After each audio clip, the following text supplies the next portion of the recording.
दोस्तों, आखिर कौन से फार्मूला और कौन से उपाय से प्रदेश के सभी विभागों के बची हुई ट्रांसफर लिस्ट जारी हो सकती है, इसी महत्वपूर्ण टॉपिक के बारे में हम इस वीडियो के अंदर विस्तार पूर्वक समझने वाले हैं। नमस्कार दोस्तों, मैं हूं आपका दोस्त लोकेश साहू और आप देख रहे हैं लोकेश छत्तीसगढ़िया यूट्यूब चैनल। आप सभी साथियों का हमारे इस चैनल पर बहुत बहुत स्वागत है, बहुत बहुत अभिनंदन है। दोस्तों, जैसे कि आप सभी साथियों को पता है कि अभी वर्तमान में ट्रांसफर पॉलिसी 2022 पर फिर से रोक लगा दी गई है और अभी भी लगभग 70 से 80% कर्मचारियों और शिक्षकों की ट्रांसफर लिस्ट जारी होना बाकी है और सभी साथी अपने अपने ट्रांसफर लिस्ट को लेकर वास्तव में काफ़ी परेशान भी हैं, चिंतित भी हैं और इसी ट्रांसफर लिस्ट को खास करके शिक्षा विभाग से जल्द लिस्ट जारी कराने के लिए 14 दिसंबर को शिक्षक नेता जाकेश साहू जी के नेतृत्व में राजधानी रायपुर में एक दिवसीय आंदोलन करके ज्ञापन भी सौंप कर देख लिया गया है। और रही सवाल जानकारों या फिर सूत्रों का क्या कहना है, तो सभी का यही मानना है कि समन्वय समिति से अनुमोदन पश्चात बाकी लिस्ट जारी होगी, लेकिन कब तक जारी होगी ये राम भरोसे है। दोस्तों, आपको आगे उस रास्ते के बारे में बताने वाला हूं जिससे छत्तीसगढ़ में भी उसी उपाय से बाकी बचे लिस्ट जारी होगी, जिस तरीके से मध्य प्रदेश में बाकी बचे लिस्ट को जारी कराने की तैयारी शुरू हो चुकी है। लेकिन दोस्तों, उससे पहले आप लोगों को यह बताना जरूरी है कि किस प्रकार छत्तीसगढ़ सरकार ट्रांसफर के नाम पर खुद के बिछाए जाल में खुद फंसती हुई दिख रही है। इसके लिए आप छत्तीसगढ़ शासन सामान्य प्रशासन विभाग की तरफ से स्थानांतरण नीति 2022 के संबंध में जारी 12 अगस्त 2022 के आदेश को देखिए। इसी नियम के अनुसार छत्तीसगढ़ में ट्रांसफर किया जा रहा है। इसमें आप सबसे पहले जिला स्तरीय ट्रांसफर के नियम धर्म को देखिए। प्रदेश में जिला स्तरीय ट्रांसफर 16 अगस्त 2022 से 10 सितंबर 2022 तक तृतीय और चतुर्थ श्रेणी कर्मचारियों का प्रभारी मंत्री के अनुमोदन पश्चात कलेक्टर द्वारा जारी करने की बात कही गई थी और इसमें तृतीय श्रेणी और चतुर्थ श्रेणी कर्मचारियों की संख्या के आधार पर 10-10% करने की बात कही गई थी, लेकिन कायदे से 10-10% कोटा को पूरा नहीं किया गया है और उससे पहले ही रोक लगा दिया गया है। इसके बाद आप राज्य स्तरीय ट्रांसफर के नियम धर्म और दिशा निर्देश को देखिए। प्रदेश में राज्य स्तरीय ट्रांसफर दिनांक 10 सितंबर 2022 से 30 सितंबर 2022 तक विभाग द्वारा स्थानांतरण किए जा सकेंगे, ये कहा गया है। दोस्तों, इस निर्देश आदेश में आप इसके स्थानांतरण पर प्रतिबंध वाला 4 सेक्शन को ध्यान से देखिए। चौथे नंबर के सेक्शन को, इसमें अपने ही बनाए नियम का खुद पालन नहीं किया गया है। यहाँ पर 4.1 बिंदु पर कहा गया है कि जिला स्तरीय ट्रांसफर दिनांक 10 सितंबर 2022 तक और राज्य स्तरीय ट्रांसफर 30 सितंबर 2022 तक पूर्ण कराना है। इसके पश्चात स्थानांतरण पर पूर्ण प्रतिबंध रहेगा, किंतु अत्यंत विशेष परिस्थिति में समन्वय से अनुमोदन पश्चात स्थानांतरण किया जाएगा। अब दोस्तों, यहाँ पर सबसे सटीक सवाल तो यही है कि जब खुद राज्य स्तरीय ट्रांसफर के लिए जब अंतिम तिथि 30 सितंबर तक थी, तो आप लोगों ने 30 सितंबर के बाद 30 सितंबर के बैक डेट से आधा से ज्यादा लिस्ट को क्यों जारी कर दिया? यानी कि नियम को तो आप लोगों ने खुद ही तोड़ दिया है और जब नियम टूट ही गया है तो बाकी बचे लिस्ट को भी आप 30 सितंबर के बैक डेट से जारी कर दीजिए। आखिर उन कर्मचारियों की क्या गलती है? आखिर वो लोग भी तो चढ़ावा बराबर दिए होंगे। दोस्तों, इसका मतलब साफ है कि सरकार ने स्थानांतरण नीति 2022 के बनाए अपने ही नियम को तार तार किया है। अब दोस्तों, मैं आपको इसी ट्रांसफर के मुद्दे पर मध्य प्रदेश और छत्तीसगढ़ के बीच तुलना करके समझाने वाला हूं कि किस प्रकार मध्य प्रदेश के तर्ज पर छत्तीसगढ़ में भी ट्रांसफर के बची हुई बाकी की जो लिस्ट है वो जारी हो सकती है। तो दोस्तों, मैं आपकी जानकारी के लिए बताना चाहता हूं कि हमारे पड़ोसी राज्य मध्य प्रदेश में भी इस वक्त बड़ी संख्या में ट्रांसफर प्रक्रिया चल रही है और जो स्थिति अभी छत्तीसगढ़ में निर्मित हुई है वही स्थिति मध्य प्रदेश में भी निर्मित हो चुकी है।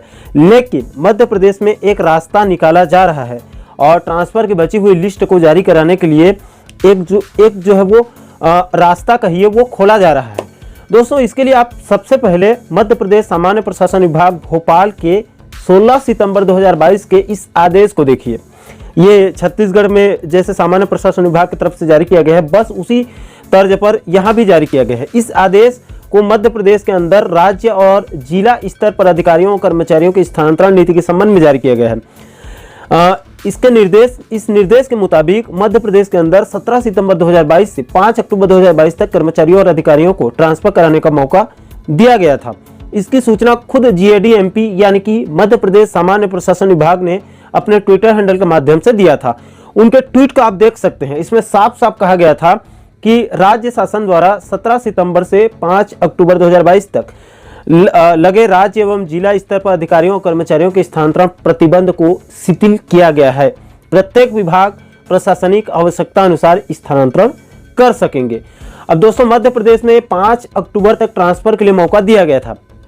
इसके बाद बाकायदा वहां पर कर्मचारियों के लिए एक वेबसाइट भी क्रिएट किया गया था, जिसमें कर्मचारी अपना एम्प्लॉय कोड डालकर ट्रांसफर ऑर्डर के जो उनका स्टेटस है वो अपना पूरा स्टेटस को चेक कर सकते हैं। इसकी भी सुविधा दिया गया था कि किसका किसका ट्रांसफर प्रक्रिया कहां तक पहुंचा है, इसकी जानकारी भी वो एम्प्लॉय कोड डालकर देख सकते हैं इसमें।